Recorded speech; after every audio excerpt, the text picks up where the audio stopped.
Nous sommes en direct de Washington DC aujourd'hui. J'ai le plaisir d'avoir la doyenne de la chanson togolaise Nimo Toki Lala sur ma chaîne. À cause des problèmes de connexion, à cause des problèmes de réseau, j'ai pu faire une interview avec elle, mais qui est en audio. Mais je vous prie d'écouter vraiment cette interview, car elle est magnifique. C'est une joie de voir cette doyenne de la chanson togolaise qui a lancé la musique au Togo et je vous prie de l'écouter. Nimo Toki Lala, est-ce que vous pouvez vous présenter? Bonjour à vous tous, bonjour à mes fans, du monde, c'est Nimo Toki Lala. À l'état civil, je sais toujours Nimo Toki Lala. Nimo Toki, c'est le nom de la famille que toute la famille signe. Avant, on signait Nimo. Mais depuis 1974, quand le président a fait l'accident, on a changé le nom.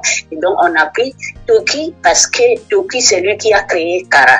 Alors, donc, Lama, les gens qui étaient de Lama, la montagne, pour venir s'installer sur le fleuve. Donc, c'est lui qui a créé Lama Kara. Donc, c'est pour cela, mon frère Nimo Toki Tiaglo, qui était révolutionnaire, il a dit, il faut qu'on ajoute maintenant Toki. Toki, c'est lui qui a créé Lama Kara. Oh, wow! Nimo Toki Lala, c'est vraiment une joie de t'avoir sur ma chaîne. Tu es une doyenne de la chanson togolaise et c'est un rêve que j'avais depuis de t'avoir sur ma chaîne. Depuis quand as-tu commencé ta carrière? J'ai commencé d'abord, je travaillais à l'Édit Togo, la presse nationale. J'étais secrétaire là-bas. Et après quelques années, chaque fois, j'écrivais pour aller répéter. Et le directeur me disait, mademoiselle, il faut choisir. Enfin, j'ai commencé la même année.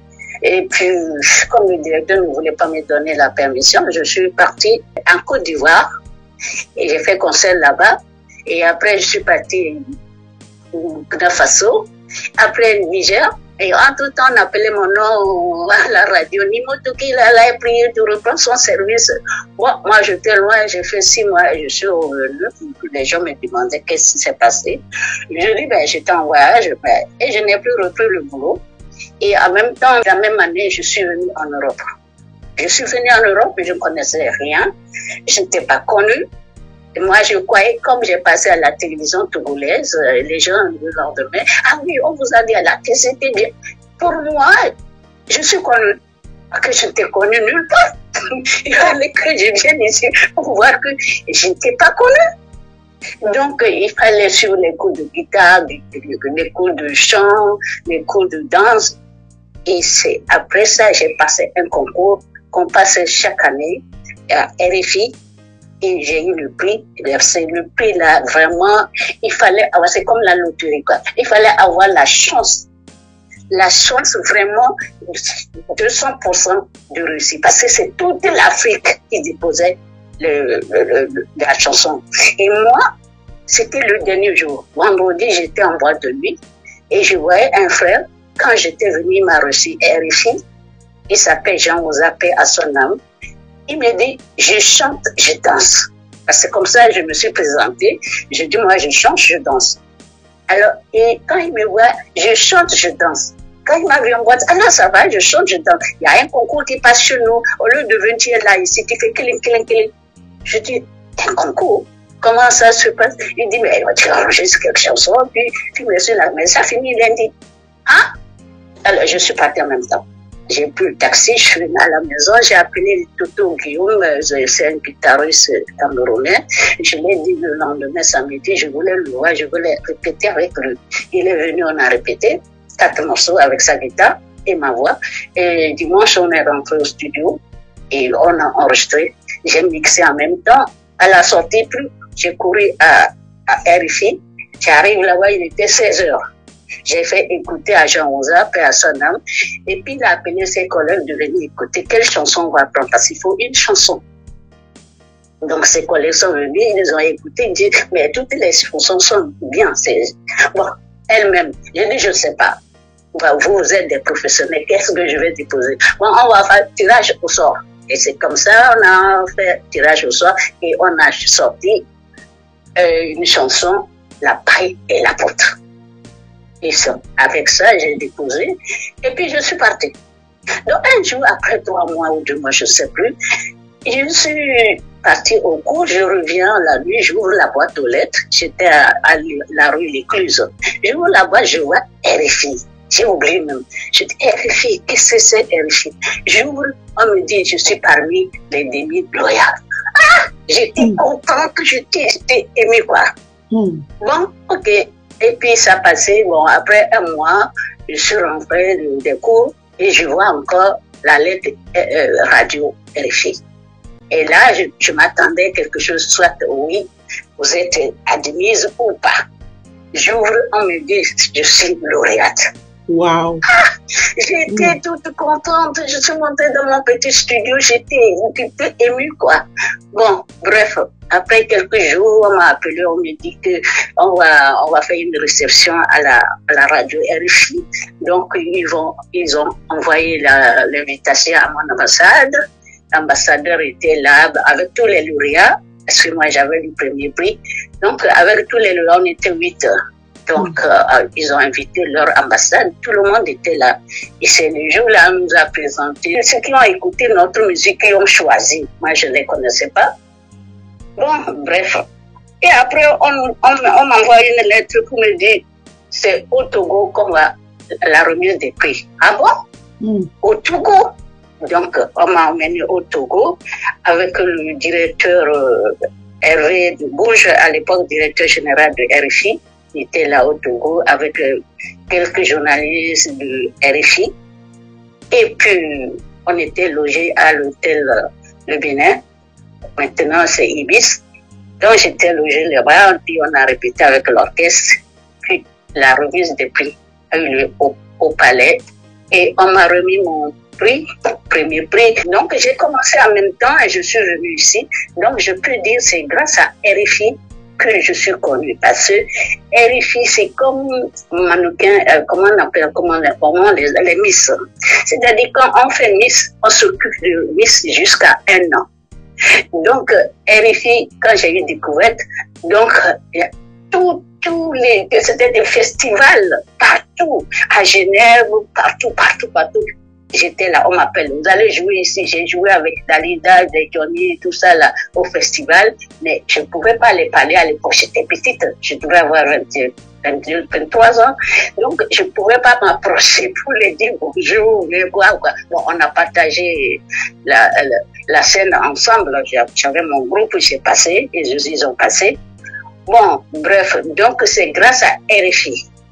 Et après RFI, un an, bon, j'étais là, j'ai fait ma chanson, et j'ai fait OB, et puis Akasso. Donc, ça a eu succès au Togo grave.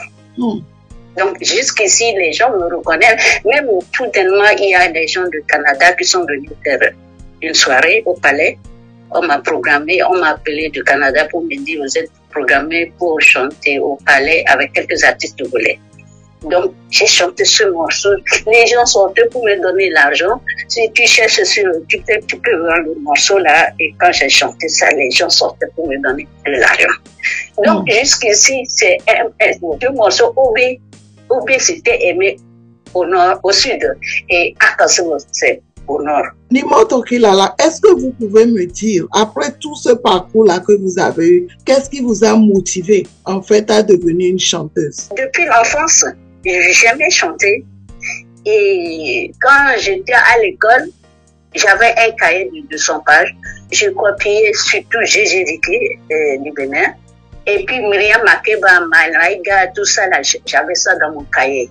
J'aimais chanter à l'école quand des chants ou bien récitation, moi je chante. Donc, sans savoir que je vais être une chanteuse, sincèrement. Bon, un jour, j'ai commencé à travailler à l'Édith Togo. Un jour, un dimanche, je faisais la lessive. Et puis, il y a un monsieur qui est venu, Tom Théophile, père à son âme, il est décédé. Et qui est venu me voir, il me dit, mais tu chantes bien, pourquoi tu ne chantes pas? Je dis, les chanteuses là, on ne les respecte pas. Quand tu chantes, on te dit, tu es une bandite, il y a des noms, des surnoms qu'on te donne. Et il dit, mais tu vois tes soeurs, telle personne chante. Pourquoi toi, tu ne chantes pas? Et on a un groupe, si tu veux, tu peux venir voir. Je suis allée, puis j'ai chanté du morceau. Et puis, on a passé à la télé. Jusqu'ici, quand quelqu'un m'appelle pour venir, il dit, mais est-ce que tu chantes toujours bien? Est-ce que, non, tu danses toujours bien? Je suis partie aux Antilles, j'ai fait toutes les îles à cause de ma danse. Parfois, je danse une seule endroit, 3-4 fois, je passe là-bas. Je suis la première femme en Afrique, toute l'Afrique, qui danse dans les hauts talons, qui chante dans les hauts talons. Parce que c'est pas facile de porter les hauts talons pour danser. C'est pas facile. J'ai eu des trophées aux Zaïre, j'ai chanté en Lingala, je chante en Lingala d'ailleurs. Et j'ai eu des trophées là-bas. Les gens criaient et croyaient que j'étais zaïroise. Donc la chanson, c'est dans mon chant. C'est pas le chant qu'on cultive, c'est dans mes veines. On peut dire chanter pour vous, c'est un appel, en fait. Voilà, exactement. Est-ce que vous pouvez me dire, Nimo Tokilala, quel genre de musique vous produisez? Je faisais la musique zaïroise parce que comme je danse, donc la musique zaïroise, c'était une musique dansante. Bon, là, le dernier album que j'ai fait coffret, et ça, j'ai fait un peu la musique pas zaïroise. Et là, j'ai vu que les gens n'ont pas aimé, ils disent pourquoi vous avez changé. Voilà. Bon, j'ai fait le deuxième morceau, l'album qui va sortir. C'est pareil aussi, mais je pense que je vais retourner. Le prochain album, ça serait Zaïre. Oui, en fait, c'est comme ça on vous a connu. Moi-même, déjà toute petite, je vous ai vu chanter, danser. Et en fait, c'est un honneur pour moi de vous avoir aujourd'hui en train de m'expliquer votre parcours. Par quelle chanson avez-vous commencé votre carrière? Bonne année et puis Banina. C'est sur un seul album, c'est sorti. C'était mon premier album, ça. C'était Banina, Bonne année, Akasovo. Et puis Obé, tout ça, c'est sur un seul album. Au même moment, j'avais une chanson pour le président même, enfin pour le Togo. C'est le bon Dieu qui l'a choisi et le peuple a confirmé. Et la chanson, et j'étais la première femme qui a chanté, c'était la seule radio. À 5 heures du matin, c'est le bon Dieu qui l'a choisi. Mais tous les matins, les gens me disent, c'est quoi? On ne voit pas de la télé, c'est le bon Dieu qui l'a choisi. Qui t'a chanté ça? Et qui a composé ça? Je dis, Monsieur le Président, je suis auteur-compositeur. Ah, donc c'est vous qui avez composé, c'est le bon Dieu qui l'a choisi. Je dis oui. Et quand c'est bon, je dis, je suis auteur-compositeur, c'est moi qui ai composé. Ah ben c'est bien, c'est très bien. Bonne continuation. Avant qu'il ne meure, paix à son âme, le président de la République, c'était quelqu'un que j'aimais beaucoup. Les gens croyaient même que c'était un ami qui sort avec moi, mais non. Parce qu'il n'aimait pas à cause de mon succès, c'est tout. Quand on a dit j'avais le sida, il a envoyé son avion présidentiel. Le consul est venu chez moi un soir avec 10 personnes. Ensemble, je vais ouvrir. Ils ont eu peur. Ils se sont reculés. J'ai dit, ah, vous avez appris que je suis morte.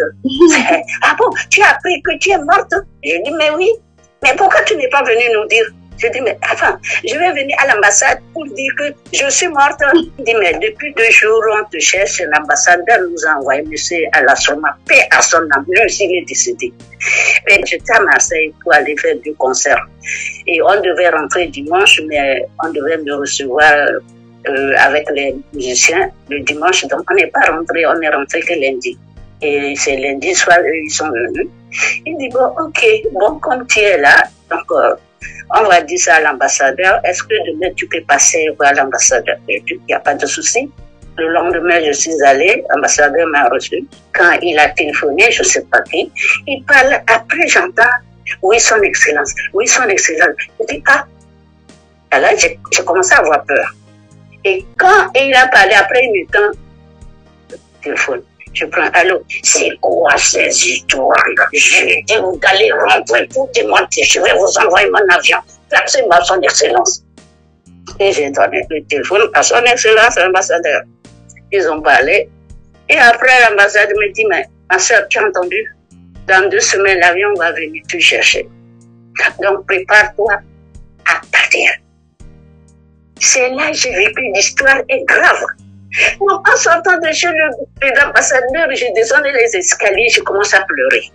Je sors, je pleure, je viens ici à la maison, je commence à composer, chanter.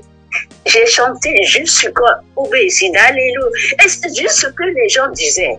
Ce que ma maman disait, que les gens la voient, disent, oui, c'est elle, c'est la maman, c'est ça, c'est qui est morte du sida, c'est elle, c'est elle, ça, à l'église.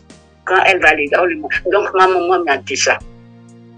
Donc, c'est ça, tout ce que les gens racontaient, c'est ça, j'ai pu faire Obéissida Lelo. Je dis, la pauvre Lala. Combien de temps, en fait, ça vous a pris à composer cette chanson pour rentrer, pour démentir que vous n'avez pas eu le sida? Non, mais dès que je suis rentrée à la maison, je pleurais pour rentrer. J'ai pris la feuille, le bic pour commencer à écrire ce que les gens disaient. Obéissida Lelo. Et là, je dis, comment on peut enterrer quelqu'un comme Lala et personne n'est au courant? Alors, ils disent qu'ils ont dit que le président m'a enterré discrètement parce que c'est une honte pour le Togo et une honte pour les gens du Nord parce que c'est leur sœur. Mais c'était devenu politique, ma sœur. C'était politique. Donc, à l'école, les enfants se bagarraient. C'est votre maman, votre sœur qui est morte de sida. Il y avait des problèmes. Le président a appris qu'il m'a enterré discrètement. Le président dit, mais attends, c'est là il a appelé l'ambassade et l'ambassade m'a appelé et j'ai parlé avec lui. Oui, Nimoto Kilala, est-ce que depuis là, vous avez su qui avait lancé cette rumeur contre vous, que vous avez eu le sida? J'ai imaginé une sœur, elle aussi, elle est venue ici, elle m'a dit qu'elle veut aller à la SACEM. La SACEM, c'est où elle ne connaît pas puisqu'elle vient du Togo. Et à son âme, elle aussi, elle est morte. Et c'est moi qui suis occupée d'elle quand elle est venue jusqu'à sa mort. Et c'est moi encore qui ai appelé le président pour qu'on rapatrie le corps. C'est moi aussi qui ai appelé pour qu'on amène ma soeur là pour se faire soigner. Mais avant ça, elle était venue, elle voulait s'inscrire à la SACEM. Je l'ai amenée. Elle me dit, mais tu es malade? Je dis non, j'ai eu des problèmes avec mon copain. Et on s'est séparés. Donc, comme déjà, je ne suis pas une grosse femme, j'ai encore maigri. Donc, elle m'a dit, je pense que c'est elle. Peut-être elle a parlé comme ça qu'elle a vu Lala qui a maigri. Mais et tout ce que tu sais, les histoires, ça parle, on dit, ah oui, mais donc elle a le sida. Mais à l'époque, quand on te dit tu as le sida, mais c'est grave. C'est comme le sida là. Même si tu es à côté de quelqu'un, tu attrapes le sida. Si tu fais bisous à quelqu'un, il va te contaminer. C'était grave. Oui, oui. Mais quand j'ai appris ça, je suis partie faire les tests plusieurs fois. Rien négatif. Moi, j'ai appris l'histoire que vous avez eu le sida quand j'étais encore très petite. Très, très petite. Je me rappelle à l'école. Ouais. J'étais sûrement à l'école primaire en ce moment. Quand les gens racontaient, mais il paraît que Nimotoki a eu le sida, elle est morte, même des choses à raconter. Et puis un jour, comme ça, on vous voit atterrir avec la chanson là, Obéissida et Lelo. Bon, tout le monde se dit, mais on dit, elle a le sida, elle est morte. Comment elle est arrivée au Togo? Et moi, je me suis toujours posé la question, comment elle a composé cette chanson pour venir? Parce que, ou bien c'est elle-même qui a lancé la rumeur pour pouvoir faire la chanson et venir. Je ne suis pas au Togo. Comment je vais voir le président pour lui dire de m'envoyer son avion présidentiel? Parce que ça lui a fait mal qu'on dise qu'il m'a enterré discrètement parce que c'est une honte pour le Togo et surtout les nordistes. C'était, à l'époque, c'était politique nord et sud. Il a appelé, je suis allée, il m'a parlé, il me dit, il faut rentrer. C'est quoi ces histoires-là? Je lui dis, je ne sais rien. J'ai commencé à pleurer. Et je lui parlais, je pleurais. Il me dit, mais il faut rentrer pour te mentir, pour que les gens te voient. Donc, le lendemain, j'ai appelé, comme je travaille avec les Aérois, ils sont venus et on a répété. Et troisième jour, c'est une seule chanson. On est rentré au studio et j'ai enregistré. Et j'ai copié sur le DVD à l'époque, CD. Et je sors de là-bas, il était 20h. Je cours à l'ambassade, c'est la résidence de l'ambassadeur à la Soma. Et puis il a dit de prendre le CD pour mettre. Et il est assis, il écoute. Quand c'est fini, il a fait comme ça. Bravo. Là, vraiment, tu es un artiste. Vraiment, les paroles sont bien. La musique, elle est bien. Je dis, mais c'est son excellence. Le lendemain, j'ai commencé à faire ma valise et tout. Et l'ambassadeur m'a appelé 2 semaines, mais ok. Donc, l'avion est là. Donc, je suis rentrée, j'ai pris ma valise avec ma petite sœur Clémentine et nous sommes rentrés dans l'avion du président et le président a donné des ordres que j'arrive vers 1h, 2h du matin. Il ne faut pas qu'on voit que je suis arrivée. Arrivé à Lomé à 2h, j'entends doudoudou, là, c'est quand il y a un événement qu'on fait ça au pays cadien. Et puis je vois la police, on sort par la sortie du président, là, on sort par là, et puis on monte dans l'avion, j'en vois, derrière devant. Il y avait du monde fou, il y avait des artistes, Baudouin, paix à son âme, il y avait Julie Akosato, il y avait du monde, les artistes, les journalistes, et puis aussi là, au bord de la route, il y avait du monde. Pourtant, il était 2h et quelques. Nimon Tokilala, aujourd'hui vous êtes en bonne santé. Vous avez vécu toutes ces années dont on a vu vraiment que c'était du mensonge. Et puisque vous me parlez aujourd'hui, ça permettra aux téléspectateurs de comprendre en fait que c'était un mensonge. Et la preuve, vous êtes encore vivant, en bonne santé, donc on voit que c'était un mensonge. Est-ce que vous pouvez me dire aujourd'hui combien d'albums avez-vous aujourd'hui? Je suis le 15e là. C'est ça que je suis en train de passer dedans. J'ai pris 3 morceaux, Tu partiras sans rien, Bob Lava et puis Merci Seigneur. Donc c'est dedans, j'ai pris 3 morceaux pour lancer sur YouTube. Bon là, je suis revenu puisque j'ai fait les clips, tout est fini. Donc il reste qu'à faire les photos. Et puis je sors l'album, je commence la promo. Donc cela veut dire que ça c'est votre 15e album. Voilà. Oh wow, vous avez vraiment fait pour le Togo. Vous avez représenté le Togo un peu partout dans le monde. Et je me rappelle quand j'étais enfant, on parlait toujours de Nimon Tokilala, que j'ai rencontré des Gabonaises même qui chantaient vos chansons, très petites déjà, et franchement, vous faites la fierté du Togo. Et puisque vous avez eu beaucoup d'albums, combien de chansons au total avez-vous aujourd'hui? Il y a plein de chansons parce que parfois, par exemple, le précédent album, là, c'est 13 morceaux, donc j'en ai fait tellement que pour les morceaux, je peux pas vous dire que ouais, il y a combien de morceaux, mais non, déjà le précédent là que j'ai fait un coffret, c'est des DVD. Vous avez eu plusieurs albums, vous avez eu au moins 15 albums, vous avez eu plusieurs chansons que vous ne pouvez même pas citer. Est-ce que vous avez eu durant votre carrière des awards? Le Togo, le ministre de la Culture m'a donné award. La deuxième fois, c'était l'indépendance qu'on m'a donné avec 1 million CFA. Après, bon, j'ai eu plein de... Sinon, au Canada aussi m'a attribué Dynamique d'or. Donc, tout ça, j'ai amené au Togo. Parce que quand je meurs, mon corps doit partir au Togo. Mes trophées, j'en ai plus de 20 et quelques. Au Zaïre même, on m'a donné award avec médaille d'or. Ça aussi, j'ai gardé. Le président aussi m'avait décoré fort, bien sauvé, 2600. Est-ce que vous pouvez me parler un peu de votre expérience en tant que chanteuse de la chanson togolaise? Quand tu commences à avoir le succès, il ne faut pas s'exposer. Et il faut être cool. Mais c'est les gens là qui ont fait que tu as du succès. C'est eux aussi qui peuvent faire que tu vas descendre. En fait, par là, je peux comprendre aussi qu'il n'est pas facile d'être un artiste au Togo, c'est ça? Ce n'est pas facile. Il faut se battre. Vraiment se battre. Parce que c'est pas facile. C'est pas l'État qui m'a aidé si je suis connue aujourd'hui. Quel conseil avez-vous aujourd'hui à donner à un jeune Togolais ou Africain qui voulait devenir chanteuse comme vous l'avez été? Ce n'est pas facile. C'est un métier ingrat, un métier dur pour avoir un nom. Donc, le métier là, c'est un métier très dur. Il faut aimer ça. Il faut toujours se battre. Toujours. C'est pas facile. Donc, avant que tu commences à chanter, tu te dis, je vais faire ça comme métier, il faut réfléchir 1000 fois.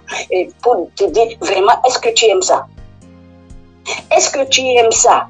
Parce que c'est pas facile.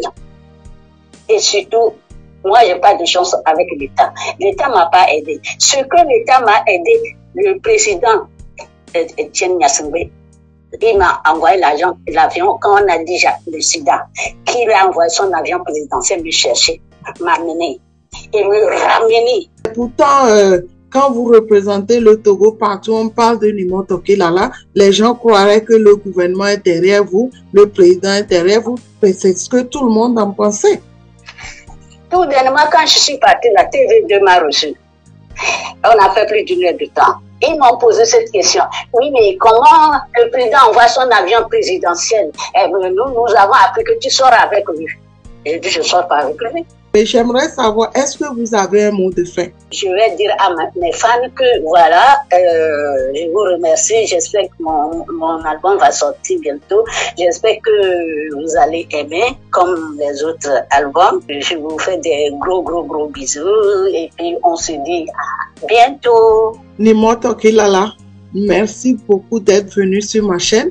Je rappelle qu'on est en direct de Washington DC aux États-Unis. Vous êtes une chanteuse vraiment qui a fait parler du Togo. Vous avez représenté le Togo un peu partout dans le monde.